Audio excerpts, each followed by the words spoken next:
আমি এই রান্নাটা প্রায়শই করে থাকি, কারণ অনেক সময় বেশি ভাত থেকে যায়, ফ্রিজে থেকে গেলে তখন ওই ঠান্ডা ভাতটাকে যদি কোনো তরকারি না রান্না করি তখন তো খাওয়া যাবে না। তো তখন আমি কি করি, সব সবজি দিয়ে এইরকমভাবে ভাত ভাজা করে নিই। আমার কিন্তু ভীষণ ভালো লাগে খেতে। আমাকে যদি কেউ জিজ্ঞেস করে যে চাউমিন আর ভাত ভাজার মধ্যে কী ভালো লাগে, আমার তো বলবো যে ভাত ভাজাটাই খেতে বেশি ভালো লাগে। আর সব সবজিগুলো একসাথে দিলে সবজিও খাওয়া হয়ে যায়। তো আমি এখানে আজকে আলু আর গাজর দিয়েছি, কারণ আমার কাছে আর সেরকম কিছু সবজি নেই। অনেক সময় বিনস থাকলে বিনস দিয়ে দিই, বা অন্যান্য কোনো সবজি থাকলে দিয়ে দিই। তো তারপর সবজিটা ভাজা হয়ে যাওয়ার পর একটুখানি তেল দিয়ে আমি এই ডিমটা দিয়েছি। ডিমটা দিলে আরও একটু বেশি ভালো লাগে খেতে। আর এর মধ্যে নুন, হলুদ আর অল্প একটু গোলমরিচের গুঁড়ো দিলেও হয়, না দিলেও হয়। মাঝে মাঝে আমি একটু জিরে গুঁড়োও দিয়ে দিই, কিন্তু শুধু নুন হলুদ দিয়ে করলেও খেতে ভীষণ ভালো হয়। আমি আবার বেশি দিন ভাত না খেয়ে থাকতে পারি না।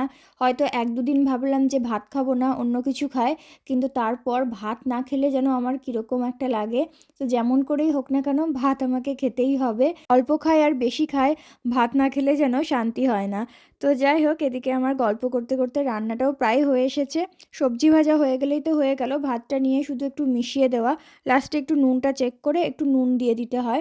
আজকে দুপুরের আমার খাওয়ার মতো হয়ে গেল। রাতের রান্না তো করতেই হবে, কিন্তু দুপুরের রান্নাটা চলো ঝটপট খেয়ে ফেলি।